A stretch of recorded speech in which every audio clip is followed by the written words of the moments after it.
Next heading लिखेंगे heat capacity.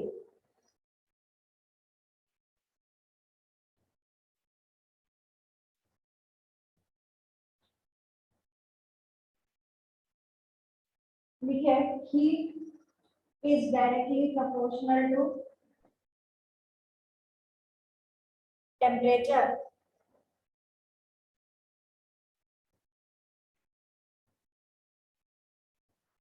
directly proportional to delta T। Change in temperature को हम बोलेंगे डेल्टा टी। प्रोपोर्शनलिटी का साइन हटा के C लिखिए, Q is equal to C delta T, where C is called as heat capacity।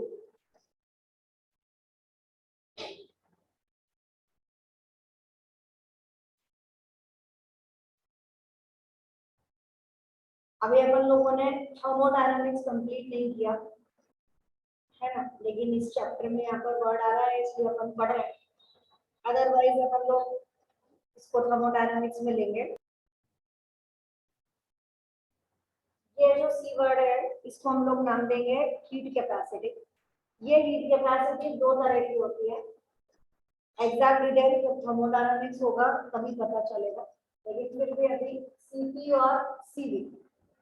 CP का मतलब एट कांस्टेंट प्रेशर और सीवी का मतलब एट कांस्टेंट वॉल्यूम। तो सी का फॉर्मूला क्या मिला हमें, C is equal to Q upon delta T. तो सीपी का फॉर्मूला हो गया Q upon delta T, heat at constant pressure. अभी मैं आपको ये समझाऊंगी इंटरनल एनर्जी होता है, एंथैल्पी होता है, तो वो कंफ्यूजन क्रिएट करेगा। तो जब थर्मोडायनामिक्स पढ़ेंगे तब देखेंगे कि इस Q को हमें क्या चेंज करना है। अभी तो सिर्फ इतना ध्यान रखें कि हाँ भाई हमारे पास एक हीट कैपेसिटी वर्ड है, वो हीट कैपेसिटी क्या है, तो बोले जो भी हमारे पास टोटल अमाउंट ऑफ हीट है that is directly proportional to temperature. जितनी भी हीट एब्जॉर्ब हो रही है या रिलीज हो रही है वो टेम्परेचर के हिसाब से चेंज होगी। Cp is equal to Q upon delta T या Cv is equal to Q upon delta T। C कौन है, तो C is heat capacity, at a constant pressure it is Cp and at constant volume it is C। इतना पता चलता है, ठीक। क्यों पढ़ाया, जब आपको जरूरत नहीं थी तो जरूरत मुझे इस टर्म की इसलिए पड़ रही है क्योंकि हम लोग पढ़ने जा रहे हैं ratio of Cp and Cv। तो Cp upon Cv is equal to gamma. क्या बोल रहे हैं हम, Cp upon Cv is equal to gamma. ये जो गामा वर्ड है this is different for different gases, इसलिए मुझे आपको ये पढ़ाना पड़ा कि हमारे पास Cp और Cv नाम की दो चीजें होती है। तो Cp upon Cv is equal to gamma and that gamma is different for different gases. General way में जब आप याद करेंगे तो मोनो एटॉमिक के लिए इट इज 5/3, डाई एटॉमिक के लिए 7/5 और ट्राई एटॉमिक के लिए इसके पास दो ऑप्शन है, कल समझाया था दो ऑप्शन। वेरी गुड, दो ऑप्शन समझाए गए कि या तो गैस लीनियर हो सकता है और या फिर साइक्लिक स्ट्रक्चर होगा। उसके हिसाब से इसके दो आंसर है, एक है 9/7 और एक है 4/3।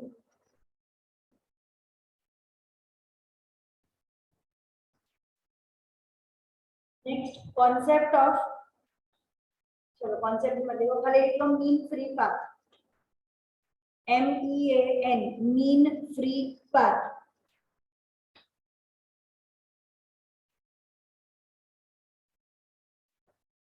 इसमें लिखे a single molecule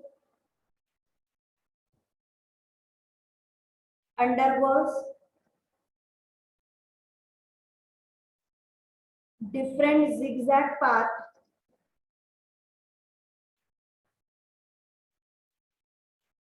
of different length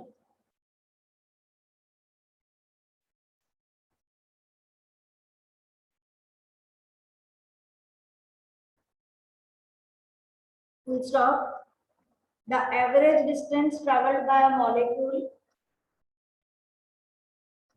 The average distance traveled by a molecule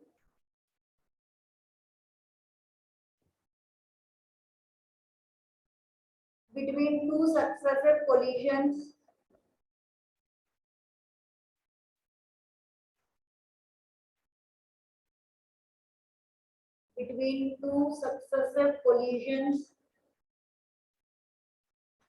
is called as mean free path.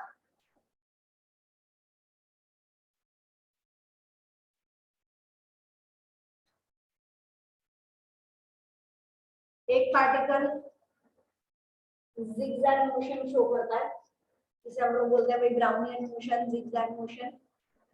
दूसरा पार्टिकल भी इस तरह से zigzag मोशन शो कर रहा है. जब दो पार्टिकल एक बार टकराए, उसके बाद वापस दूसरी बार टकराए, ये जो सक्सेसिव कोलिजन्स हैं, इस वक्त जो उन्होंने एवरेज डिस्टेंस चला, यानी एक ने चला r1, दूसरे ने चला r2, उन दोनों का average distance r1 plus r2 upon 2. This average distance is called as mean free path. अगर हम लोग ले डिस्टेंस ऑफ लैम्डा, तो जितने भी डिस्टेंस वो चल रहा है, lambda 1 plus lambda 2 plus lambda 3, कितने भी पार्टिकल हो, उन सबका एवरेज हम लोग लेंगे lambda n upon n, where lambda is called as mean free path. दूसरा formula, lambda is equal to kt upon root 2 pi p, root 2 pi p sigma square. ये वाला एक फॉर्मूला हमें लर्न करना है, जो बताता है कि mean free path is directly proportional to temperature and is inversely proportional to pressure. Pressure अगर बढ़ेगा तो पार्टिकल्स पास पास आएंगे, तो डिस्टेंस कम हो जाएगा. टेम्परेचर बढ़ेगा, पार्टिकल्स ज्यादा मूव करेंगे, इधर उधर उनका रैंडम मोशन चालू हो जाएगा. तो lambda is directly proportional to T and inversely proportional to pressure. Sigma क्या चीज आई, तो यहाँ पे नया डेजिग्नेशन आया है जो रिजेंबल कर रहा है डायमीटर ऑफ द पार्टिकल्स को. ये एक नया designation.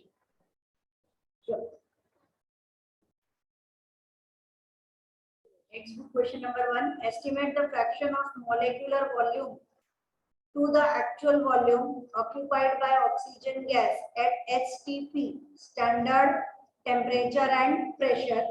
Take the diameter of oxygen molecule to be 3 angstrom.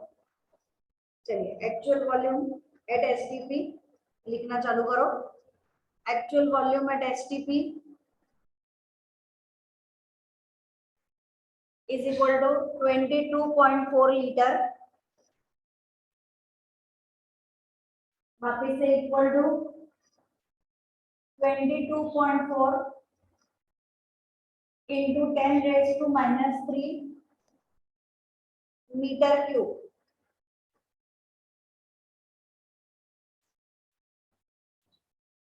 हमने बोला है estimate the fraction of molecular volume to the actual volume, molecular upon actual.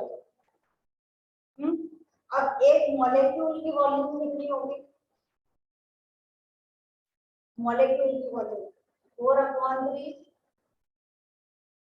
Pi are cube. और कितने मॉलिक्यूल उसके अंदर प्रेजेंट है, तो multiplied by Avogadro's number.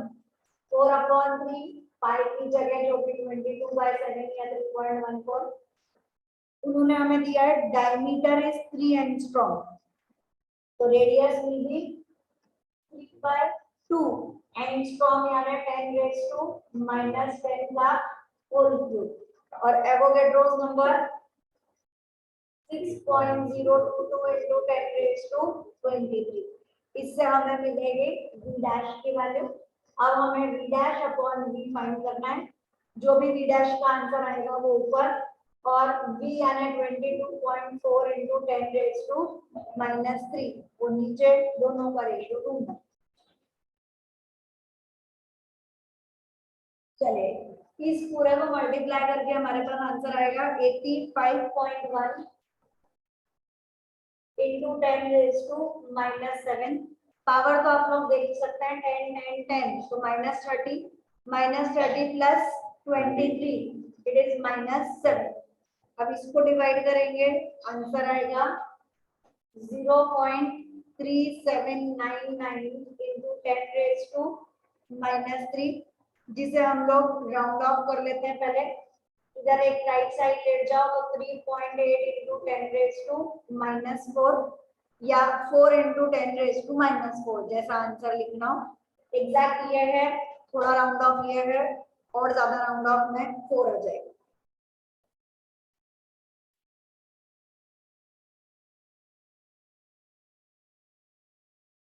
Question number second. Molar volume is the volume occupied by 1 mole of any ideal gas at standard temperature and pressure, 1 atmospheric pressure. ठीक है, show that it is 22.4। लिखिए, ideal word दिया है तो ideal gas equation PV is equal to nRT, PV is equal to nRT। Volume ढूंढने हैं, वही रहने दो, V is equal to nRT upon P। Number of mole हमें बोला है 1 मोल, R is 8.314,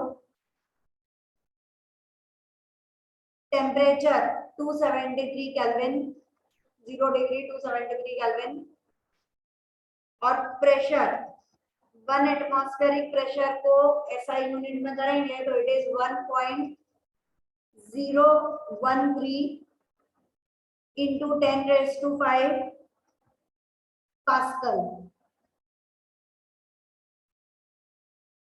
पता चला 1 into 8.314 into 273 upon 1.013 into 10⁵।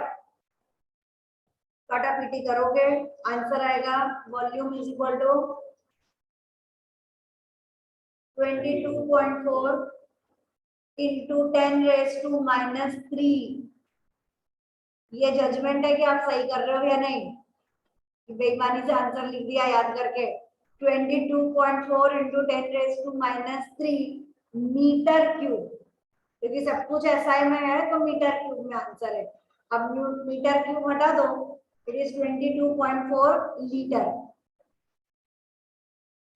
Metre cube से लीटर में जाएंगे तो volume is equal to 22.4 litre. Next question number 3, graph दे रखा है, figure shows plot of PV upon T versus P for 1 into 10⁻³ kg of oxygen gas at 2 different temperatures. What does the dotted plot signify? Dotted एक straight line आ रही है तो लिखिए, dotted line signifies the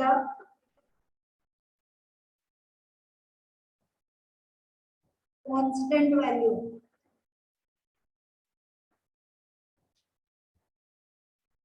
that is PV upon T is equal to constant।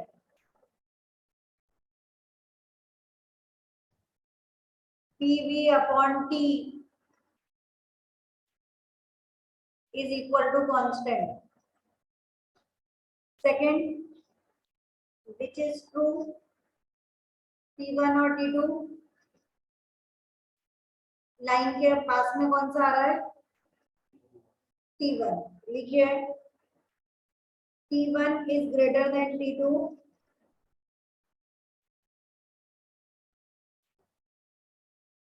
as it is nearer to the dotted line। वो dotted line किसकी है, ideal gas की, तो जो आइडियल गैस के पास में है वो ज्यादा बेटर है, तो हम लोग लिख रहे हैं as it is nearer to the dotted line.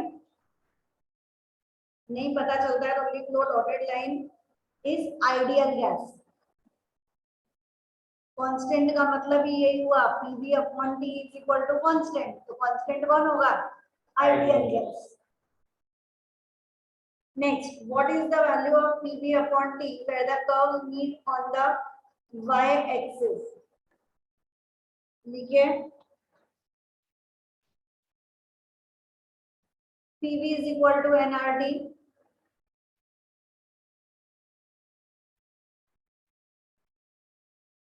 हमें पीवी अपॉन टी की वैल्यू निकालनी है, तो PV upon T is equal to NR पता चलेगा। देखो PV is equal to NRT, हमें जो ग्राफ दिया है वो दिया है पीवी अपॉन टी के बीच में, तो यहाँ पे क्या बच गया N, PV upon T is equal to NR. Number of moles कितना होता है, मास अपॉन मॉलिक्यूलर मास। मास हमें दिया है क्वेश्चन में 1 × 10⁻³ kg। मॉलिक्यूलर मास के लिए ऑक्सीजन गैस है, ऑक्सीजन का मॉलिक्यूलर मास होता है 32 ग्राम में होता है। दोनों एक जैसा करने को या तो इसे केजी कर दो या इसको ग्राम में कर दो, और आर की जगह 8.31, तो PV upon T is equal to number of moles की जगह मास अपॉन मॉलिक्यूलर मास, और आर की जगह 8.31, ये आपका कट हो जाएगा 8.31 अपॉन 32, इट इज 0.26 जूल पर केल्विन।